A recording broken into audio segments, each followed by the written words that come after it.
Hey there, CPO here, and I'm going to go over really quick a video on building the CPO 135 Tricopter, basically from all these parts that I already had on my previous build. Here's my motors and ESCs, including some props that have been bent and then rebent back into shape, still fly great. But basically I have disassembled my original build and I'm going to rebuild this using all the components. Including my FrSky receiver, my original battery harness, and my external BEC to power my tail servo. These are all the screws I'm using. There's 1, 2, 3, 4, 5, 6, 7, 8, 9 25 millimeter and 4 30 millimeter screws with nuts on them. These are my little spacers. I've got 4 of them, kind of hand cut to size, and then 4 screws, nylon screws, hand cut to size. These are my booms. You can see this thing's been in the dirt a few times. As much as I have stuck it in the dirt, I haven't broken booms. I just keep replacing zip ties, which makes this pretty convenient. Here's my original body panels, and what I'm going to be doing now is rebuilding this with these G10 body panels. So one of the guys on the forums, he and his son were firing up the laser cutter and laser cut some G10, which oddly enough is exactly what I wanted to build with originally, but decided to start my prototyping on wood. But I'm very happy with this build design. It's been very versatile and worked exactly the way I envisioned it. So G10 panels is definitely the way to go. You can see here how much thinner the G10 is than the wood as well. So some of my screw links are going to be a little bit long, but that's okay. It won't hurt anything. So I'm doing this as a shorty. It's not going to be a FPV. I'm going to build an aerobatic machine now because I know a lot of people are not interested in FPV. They want something that they can toss around in the air. So I'm going to cut some length off the booms, and I'm not even going to put a battery tray on it because I don't need a camera mount, so I can strap the battery straight to the bottom. So that's how this build's going to go, and I'm going to go through it basically through the entire thing. Don't worry, I'll fast forward through the boring parts for you. So the first thing I wanted to do was cut my booms to a shorter length. What I decided on was 150 millimeters shorter. So basically all 3 booms are going to lose 150 millimeters. So just from the end where the motors are, as long as you measure the same length from every one, you don't have to redo any calculations. The length I cut off is pretty much arbitrary. I just kind of eyeballed how close I wanted the motors to be, and that worked out to be about 150 millimeters off. This is a Japanese flush cut saw, actually made in Japan, even though I bought it at Harbor Freight, which I thought was kind of interesting. This thing is fantastic. I heard about this on the Crash Cast, and I am amazed at how quickly this makes work of this wood. So really cool, highly recommend it.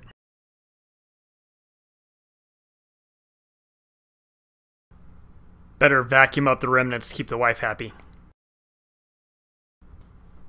Alright, so I'm just going to start putting together the body panels and throwing the screws in. These are the 25 millimeter screws. Again, these are going to be a little bit long now because I'm not using wood.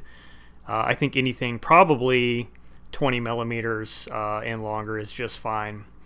And basically, because I'm not going to use a battery tray this time, because I'm not going to mount a camera, I'm going to have all of the screw heads on the bottom of the tricopter. That way there's nothing to interfere with the battery that's going to be strapped to the bottom.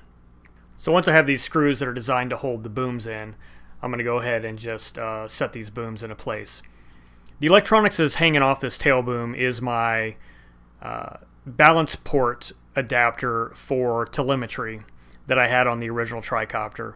Later on in the build, I'm going to remove that just to simplify things. It actually confused me at one point. I plugged in the wrong part, and I'll show you that, full disclosure. But at any rate, I'm going to remove that later, so you can ignore that for now. But you can see where the pivot points are. And then once you get your booms in place, you can slip your top plate on top. Now I am going to put the battery wiring harness in between the 2 body panels, but it's easy enough to fit in there with the panels already put together. But if you want, you can put that harness in before this point. And then go ahead and put your nylock nuts on top of each of these screws, and you can see how that's going to pivot. And that's it. We're just going to knock through this really quick, so stand by for fast forward motion. So as you're tightening your screws, you just want to make sure that you're getting them tight enough that everything is held snug. It doesn't need to be overly tight, just get it nice and snug. And then also you tighten up your pins for the pivot with your arms fully extended. And then this is that little front piece in there. Just get it in there. That's just held in by friction. And then there we go. That's what the completed Tricopter assembly looks like, sans electronics. You want to make sure everything's good and snug when you pull your arms fully forward, that they stick into place, and but yet can fold back easily. And you can see here I have lots of flat spot for the battery, which is going to probably go right about there. As it turns out, that's exactly where it goes on my Tricopter for optimum center of gravity. So it's going to be just perfect. Now I mentioned you can put the wiring harness in before or after this point. I'm doing it after, and I'm just going to use some string to help me feed the wires through. So just standard string, tie it to the wires. I have a red and black coming out each of these holes for the front two motors, and basically just feeding them through. Now the side that's closest to where the wiring harness is hanging out, you can just feed through off the side like this. You don't really need any string for that. And then I'm going to, in this case, plug in my telemetry sensor, which is not what I wanted to do, and this is the full disclosure part. I meant to plug in my external BEC, so I'll later take this out and replace it with my BEC, but the principle's the same. I want my battery cable, my battery plug hanging out the side in the back. So I'm kind of getting everything into place with this, with that in mind. And then you can see here the rear motor wires are going to feed through the body and then across to the other side and out the back. Now that I have those wires in place, I'll put in the two screws that eventually will hold the KK board on, but they also do a couple other features. They hold the guts in between the body panels like this, and then when I go back to mounting a battery tray in this design, then they also help hold the battery tray on. But for now, they're going to be holding the wire harness inside, and then also keeping the KK board in place. These are the longer screws, so there's going to be 4 of them that hold the KK board in place. So these are, I believe, 30mm screws. Again, they could probably be shorter by about 5mm or so, but these are fine. And what I'm doing is I'm screwing these nylock nuts all the way down to the body panel, being careful just to get to the point where the body, where the nylock nut is tight against the body, snug, I guess, but not so much that it compresses the body panels.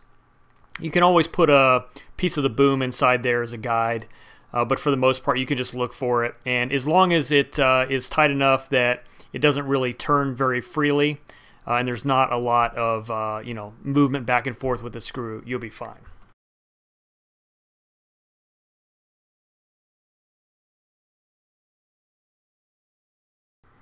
And of course now we're going to add the 2 on the top side of the body panels. Again, these are the 2 of the longer ones, same exact process. The next thing we're going to do is add our nylon spacers. And basically these were pre-cut before so that they just fit to the top of the KK board. You have to look at some of the other videos to see exactly how I did that on the KK board mounting. But basically these are going to screw in to the all the way down to the nylock nut, and I'm going to do this for all 4 of them.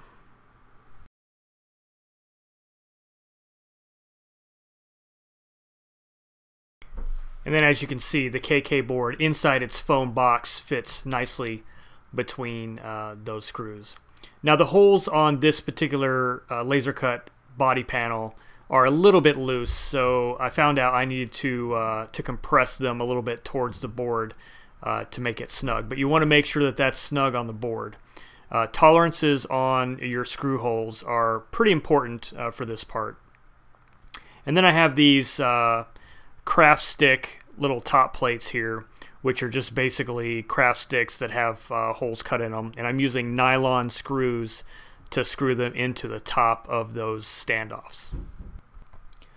Just as I did on the first build, I'm going to use this little wire holder to hold all of my receiver wires. So I'm going to add that in there as I screw in that part of the craft stick. And then I'm just going to finish the bottom craft stick on the bottom part of the board. This holds extremely well, surprisingly well actually. I've been through several crashes, some aerobatics, loops, rolls, flips, and the KK board has held in there strong and has great vibration dampening because of the way I have it mounted. The board itself is just double stick taped to the foam box, and then of course the box is basically compression fit onto the frame.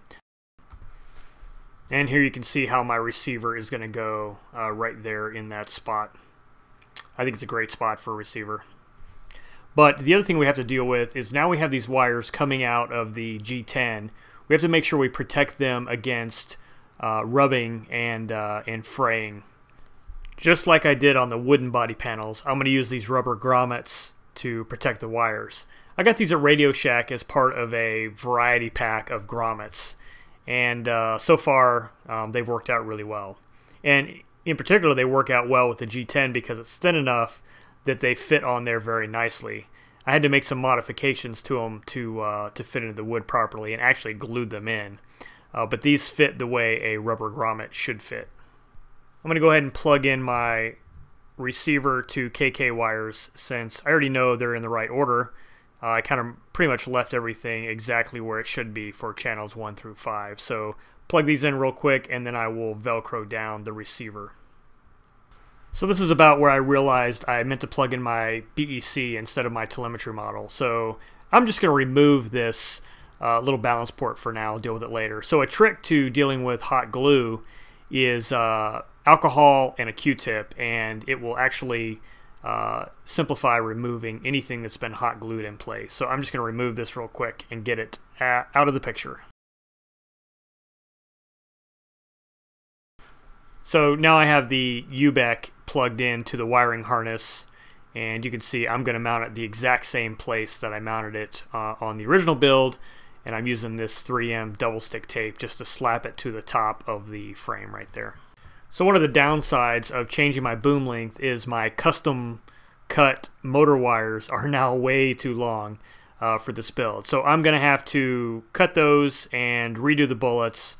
In fact, probably could get away with stock ESC motor wires with this size tricopter. So if you're looking for a way to do it without modifying or lengthening your ESC to motor wires, this length might work well for you.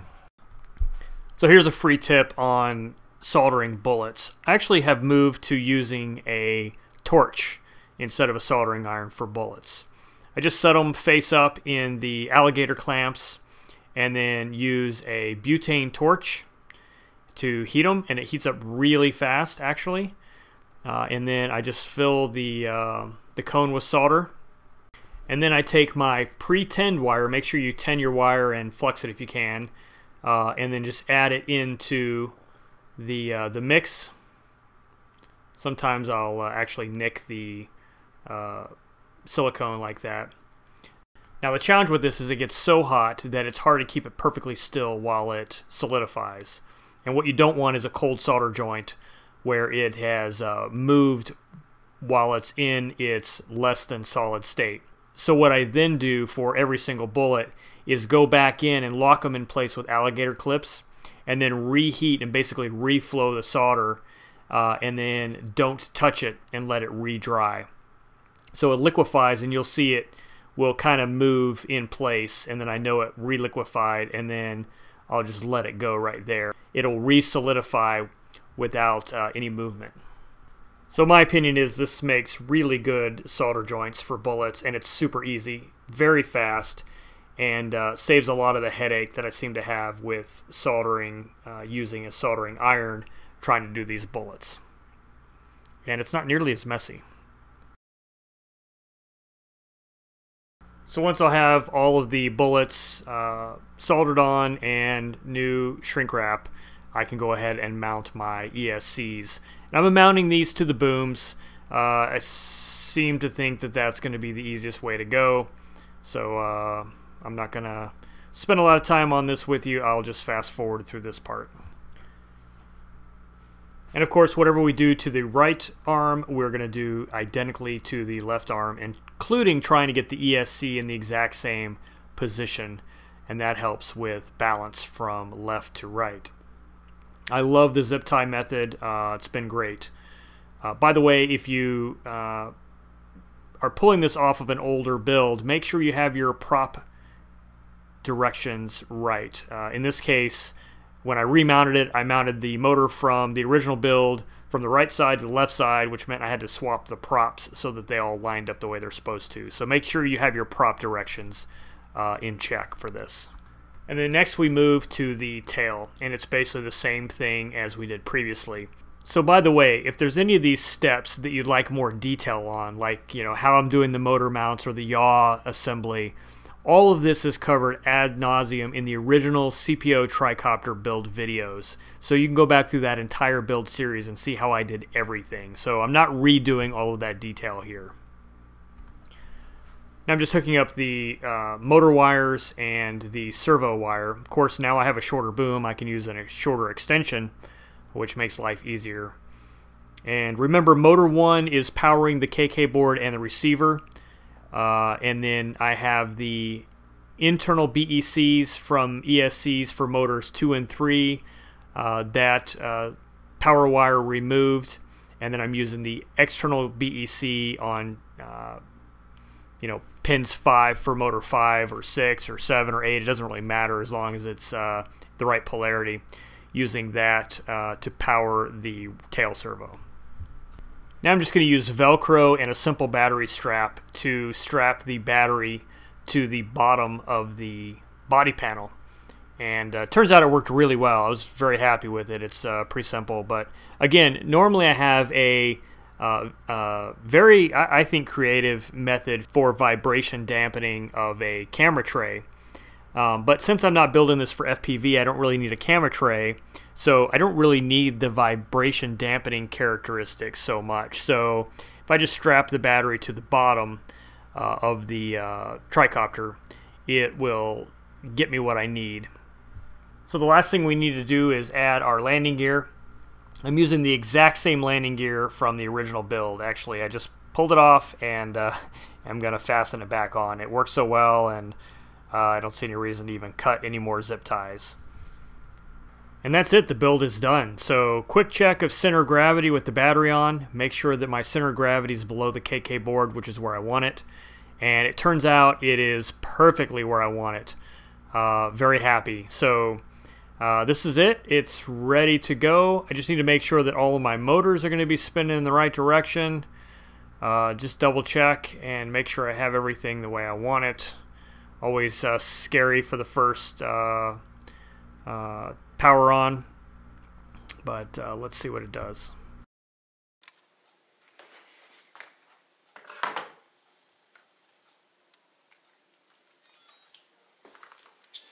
A2 critical. So I apologize, you're going to hear A2 critical the entire time because I remember I removed my telemetry sensor for the battery. So what I didn't do is go in and disable that in the transmitter. So I'm ignoring it. Hopefully it doesn't bother you too bad.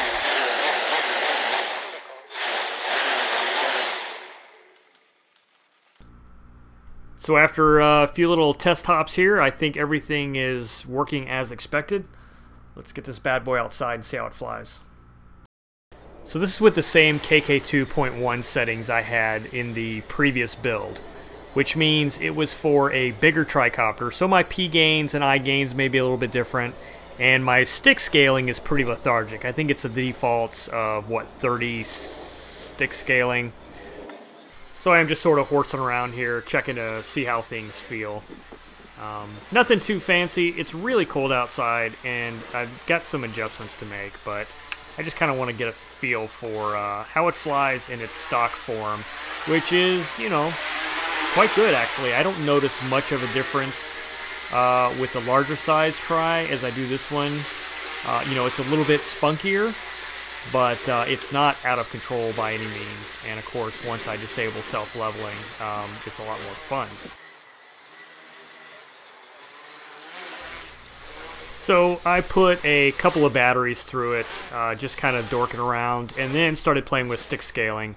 So eventually I found if I got it up to about 70, I'm closer to being happy.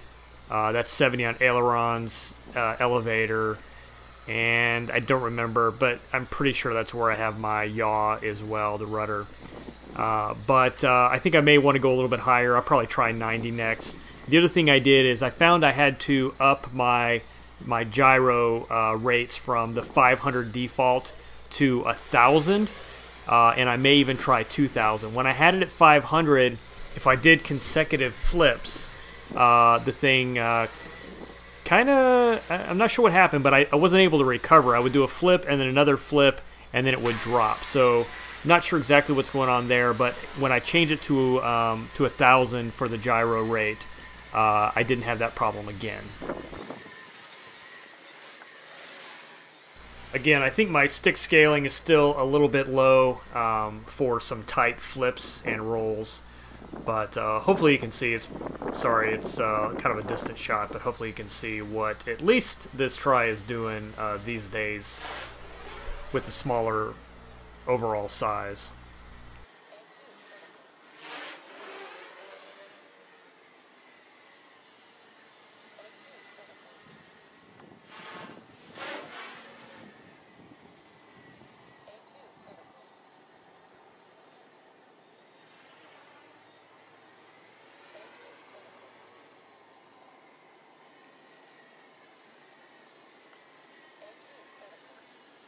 So I still need to explore a little bit more about how to get the full acro ability out of the 2.1. And of course, I need to be out flying when it's not windy and cold, which helps. But as you can tell, things are looking up. So that's pretty much it. That's this build. Thanks to Jack for sending me these G10 body panels. Dude, they worked out pretty good. Again, my only real issue was the tolerances on the screw holes, and I know that they're a little bit wider than I think you intended them to be. But other than that, and as you can see, it doesn't really seem to make that much of a difference as long as you deal with it in the build. So that's it. Wow. So thanks for watching. I appreciate all of the feedback. I appreciate all you guys working with, you know, this particular tricopter design and hanging out with me on the RC Groups thread. And in your user submitted post, if you're building the CPO 135 tricopter, you know, feel free, send me pictures, post them up on the website, everythingcpo.com. There's a place for user submitted tricopter builds. You can find it in the menu bar up at the top. But at any rate, that's about it. So if you enjoyed this video, hit the like button. Comments, feedback, always welcome. Again, everythingcpo.com is my website, and you can also find me on Facebook, Twitter, and Google+. Thanks for watching, and I'll catch you on the next one.